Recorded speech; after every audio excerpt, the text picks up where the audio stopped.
On October 5, 1960, a computer in a Nebraska silo started counting down to nuclear war, and nobody knew how to stop it.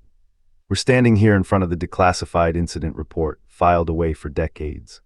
What you're looking at is one of the closest calls in Cold War history, not because of a Soviet attack, not because of human error in the traditional sense, but because of a machine that decided, for reasons nobody fully understood at the time, that it was time to end the world.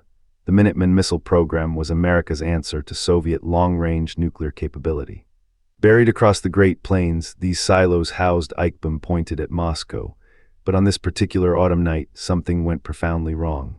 October 5, 1960, somewhere around 2 in the morning, the exact time is noted here in the incident log, a Minuteman Roman II missile at F.E. Warren Air Force Base near Cheyenne, Wyoming, was undergoing routine automated diagnostics. The system was designed to run checks on itself while the missile sat dormant, nothing unusual, except the computer didn't stop checking.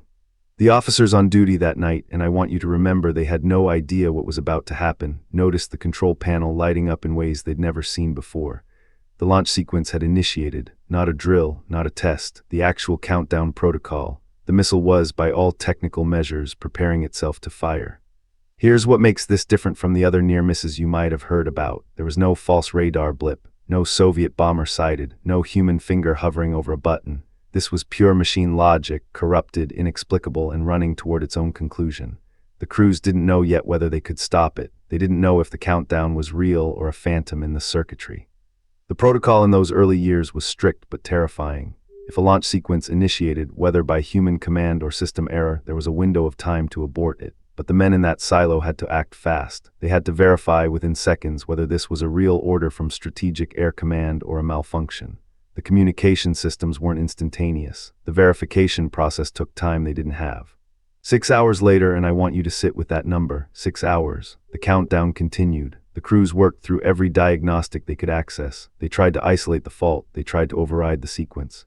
The missile sat in its silo, counting down to a launch that would have sent a thermonuclear weapon towards Soviet airspace, triggered by nothing but a glitch in the machine's own logic.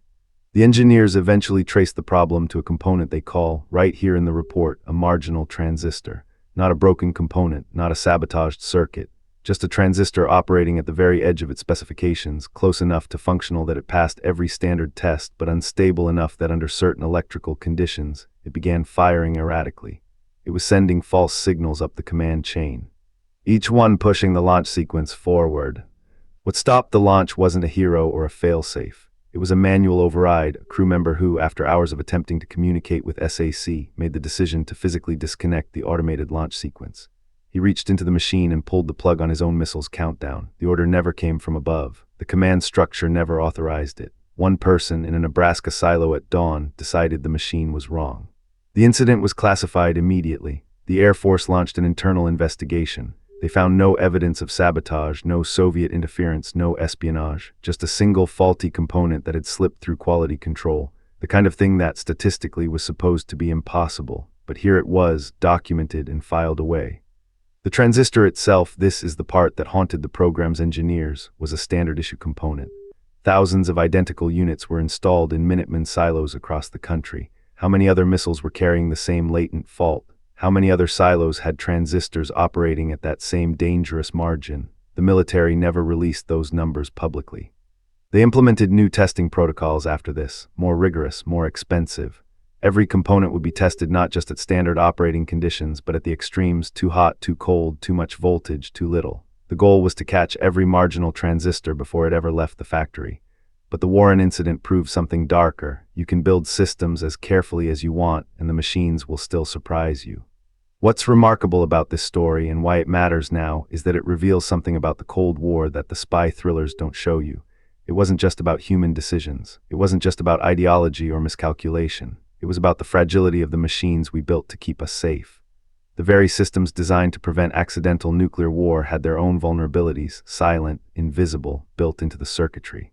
The crew at Warren never received public recognition for what they did that night. Their names weren't declassified until decades later. They returned to their duties, knowing they'd prevented something catastrophic but unable to discuss it. The incident report sat in an archive, waiting for the Cold War to end, waiting for someone to care enough to pull it from the vault and ask the hard questions. Today, we look back at the Warren incident as one of several close calls: Able Archer 83, the Korean Airlines shoot-down, the Cuban Missile Crisis. But this one's different in a way that still unsettles people who study nuclear history. Those other moments involved human actors making terrible choices. This one was a machine following its logic, nearly dragging humanity toward the edge, and we almost didn't catch it in time. The transistor that started it all was eventually removed from service.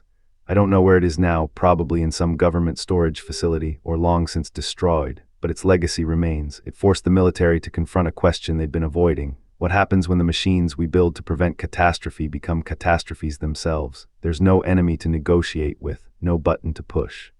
Just the cold logic of a circuit that's decided something that should never be decided.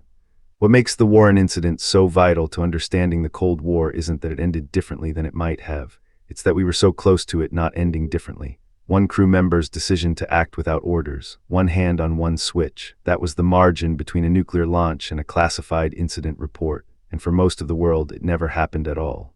Subscribe for more declassified near misses that rewrote Cold War history, new stories every week.